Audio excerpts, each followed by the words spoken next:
This is primarily, as Dr. Sunil said, that this is a topic which not only needs the expertise into the transplant, but you have to understand the disease in entirety before, to produce the good results. So the two things are risk stratification and RIC. Now we can understand in transplant both are to do. So the topic that has been given to me by Dr. Sunil is the risk stratification and RIC. And you see the both of them have to do with the patient only. But in every disease, conditioning has to do with the patient. But the risk stratification, other than leukemia, this is probably one area which is very, very important to understand before we decide or we plan a patient for the transplant. So in the given next 20-25 minutes, we'll try to see what has happened over the first transplant for thalassemia happened in way back in 1982. And since then it is like 2020. So over the last 38 years, what has happened? So how the groups have evolved, what are the conditioning, where we have reached from MSE to RIC. And I'll try to, give the very, very basic idea why we do the way we do in transplant, and if there is anything we can improve, what are their impact on the transplant outcome, and I have nothing in particular to disclose, just that it is an online meeting. Now, HBCT in thalassemia measure, whenever we talk about, and why Sunil has chose this subject in particular for a country like ours. And you see almost 10,000 thalassemia measure are born every year in India only. And you see the impact of this disease onto the economy of a poor country like ours. You see the arrow. By the 15 years of age, a thalassemic has already taken around 250 to 300 units of the transfusion, and the family already has spent around 16.5 lakh rupees onto the care of the child. And if that child is fortunate to live for 50 years, by then it is almost like 1 CR. So anybody, it's a disease which actually make you bleed money for the family. And the government, as a country, we have a progress over the time that most of the centers are doing it. The family doesn't have to pay. But we have to understand that the cost of transplant in front of the care for the thalassemia, and the care doesn't mean just the blood transfusion. It is a very different ballgame altogether. So the cost of transplant in front of the whole thalassemia care is very, very minuscule to me. If you see a 4-year-old thalassemic child, the cost of transplant is somewhere between 8 to 15 lakh rupees. And if we see around a 15-year-old, where already 15, 16, 20, 60 lakh, 1 crore by 40, 50 years. So this cost, which gives you cure, is very, very logical and very, very appropriate to me. So I respect the people who are taking care of the thalassemics with the supportive care, and I respect them a lot, because with their care, it is the transplant outcome which changes. But if the cure has to come, as of today in our country, the only cure which is possible is bone marrow transplant. And this is the sad scene again. Over 1 lakh thalassemia patients die before. And the more unfortunate thing is we do not have the official data. So the data into this and the news has been collected from various NGOs and all that, and that's the sad story. But we can say now, with the care of thalassemia, a lot of children can do this, that, and all that. They don't need a transplant, but that's the reality of the story. The majority of them, even the supportive care, a good supportive care is not possible. So whenever there is a possible, we should go ahead and give a cure to these unfortunate patients and make them feel as normal, and that's the real win for the humanity. Now, whenever we start talking about a risk grouping for any disease or the conditioning, so in bone marrow transplant, conditioning is something which majority of the newcomers or the majority of the young transplanters think that if I know what conditioning is to do, I can do the transplant. So let us start from here. The two components are there in conditioning, which is there. Whenever we think of giving a conditioning, our whole idea is to wipe out the bone marrow of the patient. And there are two different components of the major component of that marrow. That is, one is the myeloid and one is the lymphoid. And based on these two, how do you want to deal with which one is the question. So the other important thing is that the toxicity of the marrow and the toxicity of the normal organs. The toxicity of the bone marrow usually recovers with the recovery of the donor cells, whether it's a 100% or the mud donor or the haplo donor, whatever it is. But the toxicity of the normal organs, we cannot go beyond a certain limit if the other organs are not tolerating it. So it's not only the bone marrow and toxicity, it is the other organ toxicity, which is also important. And that is probably way more important than just the bone marrow. And that is that concern and that smart thinking now changing the thing, that now the thought process of conditioning is just you give a shock to the bone marrow of the patient and then let the healthy donor cells do a lot of tricks and you try to decrease the dose of this conditioning. Anyhow, traditionally, we have used these four things. Busulfan, a very, very old and trusted player, categorically trusted. Now we see with the IV use, with the oral, they were concerned about the PKPD of the busulfan. Busulfan, which primarily targets the stem cells. Radiation in a higher doses was taken as a very, very safe agent to wipe out both the myeloid and lymphoid component. Cyclophosphamide, again, an agent that has been old and very trusted player, that it can deal with after a certain dose can deal even with the stem cells and definitely the lymphoid component. And AT was primarily for the lymphoid component. So, based on this thought process, we'll try to see how things are evolved. Now, let us start. This was the first patient, and it was done by the daddy of bone marrow transplant, the Nobel laureate, Professor E. Donald Thomas. And it was way back in 1982. And if you see onto the right side of my computer, you can see that few people are blessed. And what he did, that he just used busulfan 5 mg per kilo total dose, and he gave cyclophosphamide 200 mg per kilo. And he did transplant from a identical twin. But, you see from a sibling rather than this, and he could get away with this, right?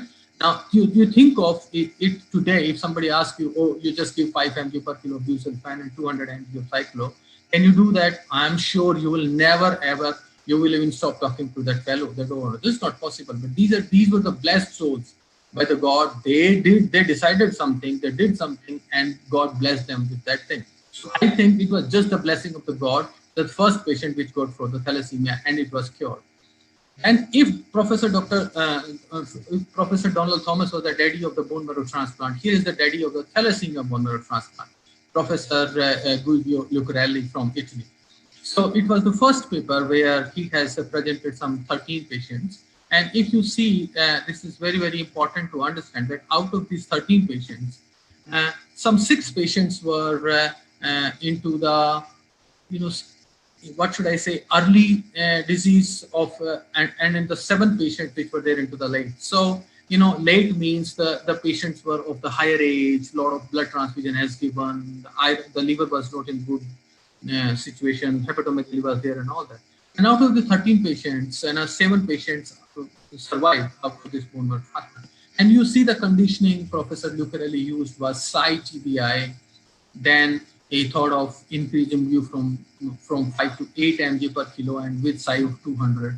And then he made the busulfan, the famous 16 mg per kilo. And then rather than Cy, he used TBI 400. And then he had, guts to do even the 16 mg per kilo of busulfan with 200 mg of cyclophosphamide and 400 mg of TBI. So see, even in 13 patients, he tried 4 things. And he found out that the last one is too aggressive for the patient. And he said that 5 of the 6 patients were primarily because of, the transplant mortality was primarily, a lot of toxicity was there, rejection was not a primary problem. Anyhow, this was the first time that in a patient, in 13 patients, he proved that 15% or more than 15% of the patients can be cured. And you need to give them some busulfan, probably some 16 mg per kilo, and you need to give them a cyclophosphamide 200 mg. But he said the bucy and then TBI is a bad idea. Anyhow, and that was, from 5 mg total dose of busulfan to 200 mg. This paper was in 1984. Just in 2 years, the science traveled at a very, very rapid speed, and 13 patients came out with 4 conditioning regime. The one was, taken as a caution not to be used, but 3 more came just from the views. Then Cy to it came view, Cy, and the TBI also. So why do we care about, what we are doing is, right? So the cure of thalassemia, this famous paper again by Professor Lucarelli, that taught us that why it is important to decide what is to be given. So what is to be given is based on what your patient is looking like, how good your patient is.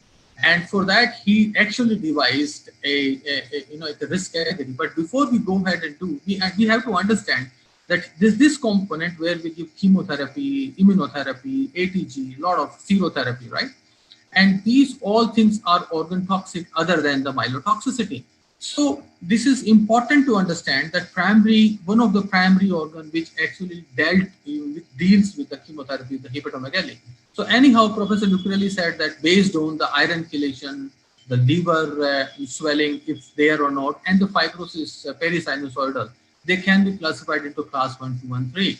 And the 3 is the worst, where even chelation is not okay, the liver is swelled up, and the fibrosis is there. And the class 1 is the cleanest one. And he said that these are important, and why they are important, here is the answer. So he used a view of 14 mg per kilo total dose in study of 200 mg, and these were all matched sibling transplant. And he said that if I forget about the class 1, class 2, class 3, almost we can cure thalassemia-free survival of 75%.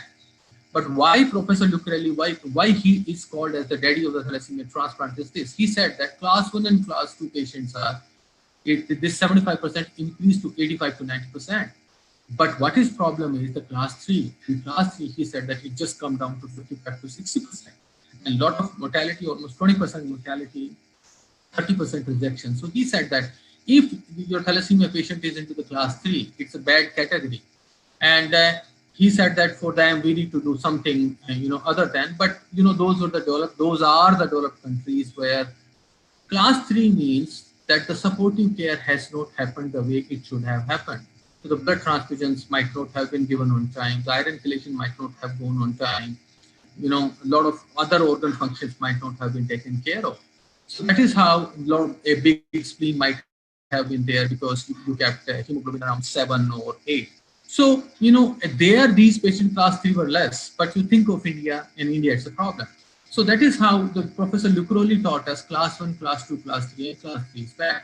But what the Indian experience says, so this slide I have taken from Professor Alok Srivastava. He did a presentation on the WDMT. And it was the same experience of the India also. But you see, what I want to emphasize all of you is that you see class 3, almost 50 to 60% of our patients are into class 3, right?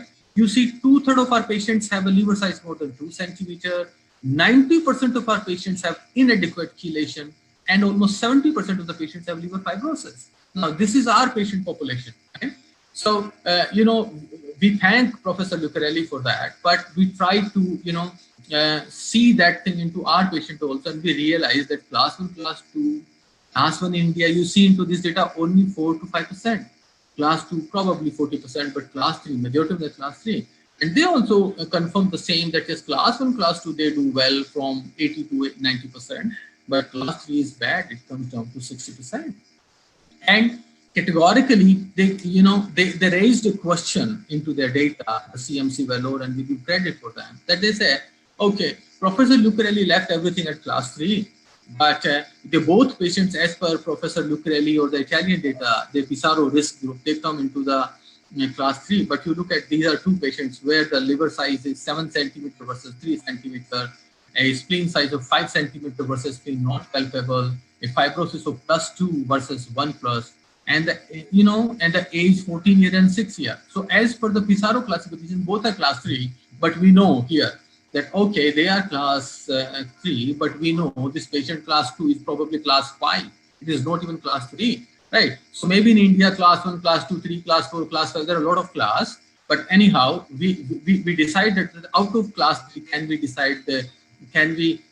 tease the data further? And that's what we came out with. That even in class 3, there can be 2 groups. One can be class 3 low risk, and the other can be class 3 high risk. The 2 parameters which decided, which came out statistically significant was the age, if the patient is more than 7 years, and the patient's the liver size, the hepatomegaly is more than 5 centimeters. If both are there, then you are into class 3 high risk. And if you are not there, both of them are not there, then probably you are class 3, but you are low risk. So when, we told the world that, okay, here are the 2 data, and that makes class 3 into the further, 2 subcategory. And then the world took this data again from us, and then they, explored them into the patient from Canada, Europe, and the Indian combined. And that's what also, they also confirmed that, okay, class age more than 7 and the hepatomegaly more than 5 centimeter are definite the parameters, and even the whole world also feels the same. But I also want to say here, if you are more than 7 years with a hepatomegaly, your chances of cure are just 55 to 60%. But you have to remember that these are very, very bad patients. But if you are aged more than 7 years, but your liver is okay, you see we are still 85%. So it is rather than the age here also, they certainly suggest that it is more to do with the liver, and the liver is one of the primary organ. So rather than age, it is the liver and the chelation. They decide how good or bad you are going to do in your transplant. And I'll try to add one slide from my experience of some 42 patients as Manipa, but now probably we need to add more.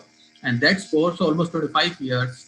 Can we add this to, can we add more to this, what we know today? And probably we can, and we are writing it up, and I will come back onto this. So this was class 3, and we understood that class 3 is bad, is more than 7, and hepatomegaly more than 5 centimeter liver, the patient is going to do bad. But you see, that's where here also the busulfan is the drug which was used at the CMC Vellore and the rest of the world data. And here also we understood that the busulfan pharmacokinetic is an important aspect. So this one significant paper which compared the busulfan, the dosing from the 600 milligram per meter square or the 16 mg per kilo over 4 days, along with 200 mg of cyclophosphamide. And they said that there is not a much of difference into the engraftment, graft versus host disease, and the disease-free survival. But they said that there were 6 patients who rejected, and 5 out of those 6 patients who rejected, the level of cyclophosphamide after the first dose was less than 150. And this paper actually put a lot of significance onto the pharmacokinetics of busulfan categorically with the oral busulfan, and that that the concept came that if you want to use the oral busulfan, we should probably have the levels, and the first dose level are probably more important. We should be into the myeloablative area rather than into the less ablative, because otherwise lot of rejection will be there. Anyhow. So the boss gave us the problem, he taught us that, okay, class 3 is a problem. And then again, Professor Lucrelli gave us the solution to that also. So this paper came in 2004, and that's what he taught us, right? After telling us the problem of class 1, 2, and 3, after 3-4 years, he came out with this protocol 26. So in this protocol, he taught us that, maybe there is a better way of dealing with the thalassemia patients, that you from 45 to 60 days before the transplant, you suppress the erythropoiesis by giving hydroxyurea, you suppress the immunosuppression by giving azathioprine, and you intensively chelate the patient by desferal infusion, and you keep the hemoglobin very high so that the thalassemia bone marrow. So thalassemia marrow is a hyperactive marrow. So we need to suppress the marrow. So with this erythropoietin, simultaneously you are trying to give so that the marrow is not aplastic and it's still working. And with this cytoreductive therapy, you are trying to clean it up. Anyhow, with this, and then you give fludarabine, busulfan, and cyclophosphamide, and you see here the cyclophosphamide dose decreased from 200 to 160. You can see it here, right? And bingo, and he produced a result. But to all of you, the established transplanters and the young guns into the field, he also gave on day 1 a small dose of cyclophosphamide with a small dose of 7.5 kg per kilo. He used methotrexate on day plus 1, 3, 6, and 11, and cyclosporin for sure. But on day plus 1, he used a small dose of cyclophosphamide in protocol 26. And with this background, where you have suppressed the erythropoiesis, the marrow, and you have given the lymphosuppression also, and then you use flucide, and then you give small dose of cyclophosphamide post-transplant day 1, and he produced a result which was like, for the transplanted, it was mouth-watering. For class 3 patients, you are talking like 85 to 93%, amazingly good results, right? So, so the boss gave a problem, and the boss sorted out the problem. But the problem with a poor country like India is, if you are going to start a patient for transplant from day minus 45 to 60, you are supposed to spend a lot of money to take care of that patient, because now it's now you are riding a lion, and you just cannot say in between, okay, just I'm tired, and you stop it. So you have to be on top of everything just from day minus 45, and that increases a lot of cost into this transplant. Anyhow, what has changed over here is that now we are more giving more smart immunosuppression. We are giving more immunosuppression. Earlier it was just due and side. Now we are doing a lot of things. We are more and smart immunosuppression. We have added fludarabine to the conditioning, and we are giving less of chemo from cyclophosphamide decrease from 200 to 160.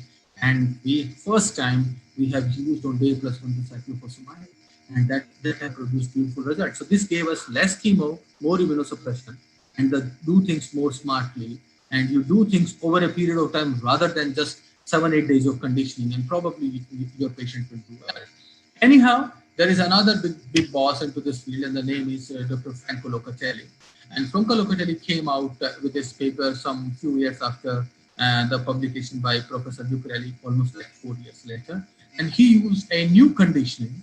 And the new conditioning was, we will be discussing here, but see here, a lot of patients in class 3, but then young adults also. Right? This is very, very important to understand. So what Professor Franco has done is that he has opened the floodgates of for the thalassemia patient, that if you have a donor available for you, and we should be transplanting you, and probably we need better drugs to do that. And what he used was, he used, rather than the busulfan, he used thiosulfan, and he used another agent named thiotepa and fludarabine. So you see it's here, there is no ATG, nothing over here. He used ATG into the patients where there was unrelated donor transplant was there.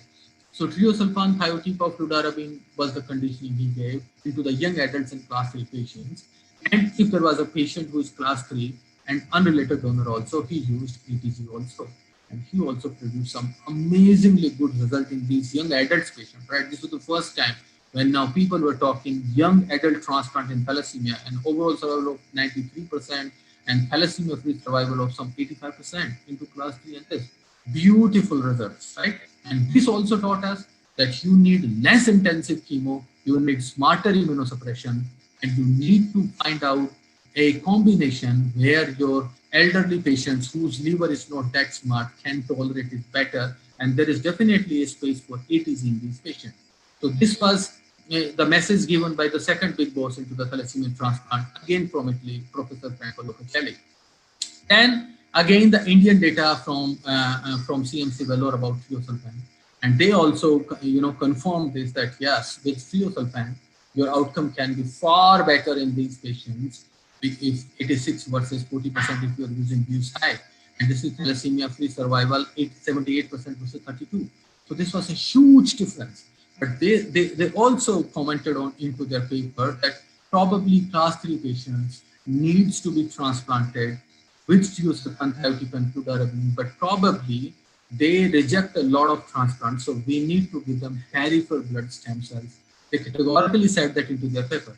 So we took it, simultaneously. We were also doing transplanted BL Kapoor, me and Dr. Dharmaram Chaudhary, and we also published our data, and compare the Bucy and the thio and flu, and with the Bucy ATG, and you see a lot of patients with class 3, but we did not see and the way the world has seen.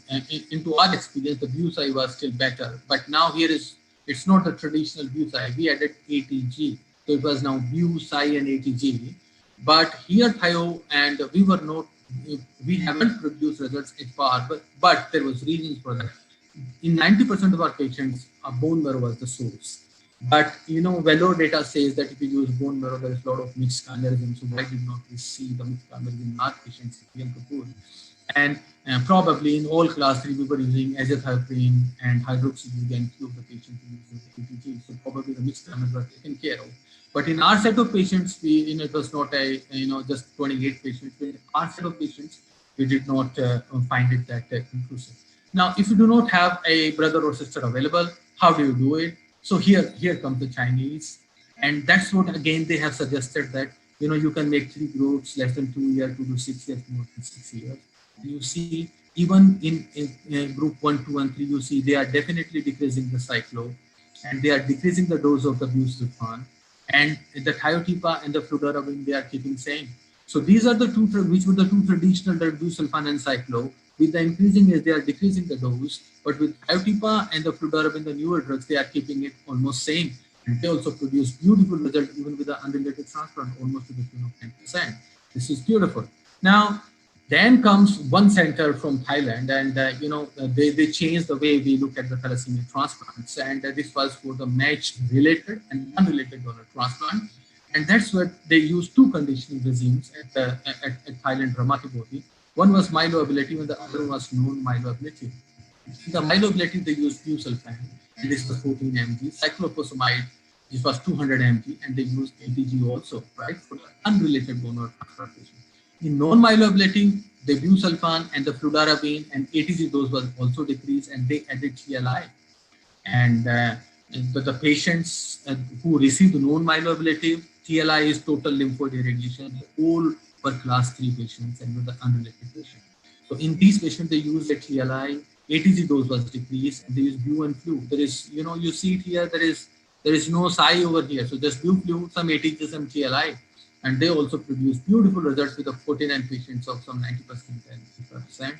And they reproduced them even into the 100 patients, and it's looking beautiful. So, this, what they have taught us, just further this, then they introduce these tools. Sunil is going to talk about them.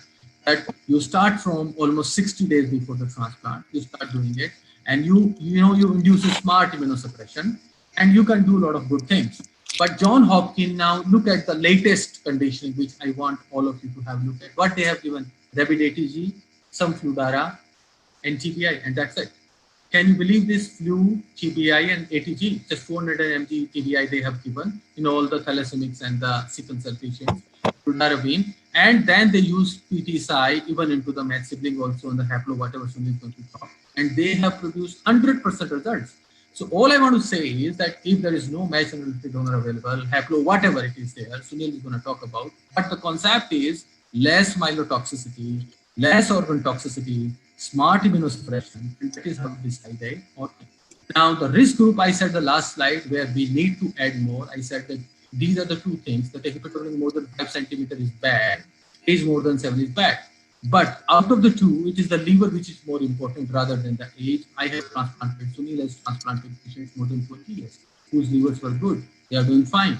They don't have an issue. So rather than these two parameters, is there any other parameter? So now I am writing up the paper with 42 patients, and in my experience, that alloimmunization, even it's a problem even into the matched sibling thalassemic patients and matched unrelated donor patients. And this alloimmunization should be taken care of before the transplant. That helps a lot. And in haplo patients, probably we need to add anti-HLA antibodies to the list of age more than 7 years and hepatomegaly. And if your patient is class 3 hepatomegaly, more than 7, you probably don't do that. But even if your patient is having liver okay, age more than 7 years, but anti-HLA antibodies, then it's a problem. You treat it within the treatment, somehow you add the toxicity, lot of cytokine, lot of HLH, lot of transplant associated TMA, and that's where the poorer outcome. So we need the better things. We still need to work on to that how do we deal with this class 3, which is having anti-HLA antibodies or the alloimmunization. But other things are now getting better. Now we understand that we need to be less chemo, smarter immunosuppression. We need to be more, tender into our care rather than, we need to be very, very rigid about that, it has to be like this only. No, looking at your patient, you decide what component you want to see. And that's what the work here at Manipal Hospital, Jaipur, we have done quite a lot of things over here. And that's the person I am completely, what should I say, mesmerized by, because he's the one who says that, if you're thinking something, you should try, go for it, and you try and see whether it works or not. And I completely agree with the thought process, at least in thalassemia patients. Because if everybody would have agreed with Professor E. Donald Thomas that 5 mg per kilo and 200 of cyclo, probably we would not have reached where we have reached. So with this, I finished my talk, and whenever the questions will be there, we are online. Thank you, Sunil. All yours. Thank you very much, Satyendra, for this excellent overview. I think it's very difficult to do this, in 25, 30 minutes. It's a vast subject, and I think you have covered beautifully a lot of aspects of conditioning and the risk stratification and how it has evolved. There are a few questions. I think a couple of them will be taken up later on in our case discussion. These are more related to the complications post-transplant. There was a question, I think, how many transplants we do in India? It's about 250 to 300 for thalassaemics in 1 year, all the centers put together, which I said earlier forms around 30-35% of transplant activity for pediatric patients. That's up to 18 years of age. Now, there's another one question which is being asked about busulfan pharmacokinetics. I think you mentioned that in your study, in your presentation. So the question is basically, how do you do it in the center? But I'll make it more broad. I think, is it available in India, and how feasible it is? So that is the question. And I'll add one more question to that, and that is with the data which you showed us on busulfan with reduced intensity conditioning, if finances are not a concern, what will you choose? Taking finances aside, what will you choose? Reduced toxicity conditioning, or you will choose busulfan-based conditioning in absence of PKs studies in India? So the first question, yes. A little bit, running out of time. Yeah. So the first question is simple, that whether it's done in India. Yes, it's done at few centers in India, and but now with the IV busulfan, whether so if you are talking about the oral busulfan, yes, it should be done. It is that simple as this. But once the IV busulfan comes, the world has moved on, and the world is now, they just give a small dose of the busulfan, and then they see how the body is behaving. And based on that, they design the dose of the busulfan, and based on that, now the whole protocol comes up. Now in India, if you are doing 2 transplant or 3 transplant in a month, and you go and talk to your hospital about establishing the busulfan level in the hospital, yes, it can be done in every hospital, because all you need is a trained technician and HPLC machine. But to survive that, you send a sample, and then the technician is gone for the whole day. So, doing it, it's more, it needs a lot of manpower, and it needs dedicated areas and dedicated technicians. Now the question comes up, if the family can afford, then I will definitely go ahead and do the reduced intensity, because of lot of reasons about that. The one thing is that there is a clear-cut data which is published that the transplant-related mortality is less with the reduced intensity, and they have produced results at par or better than myeloablative. So both the reasons they compel us that if the family can afford reduced intensity, it should be offered to them, because it's not only better for the patient, but this is ultimately having an impact onto the transplant outcome. That's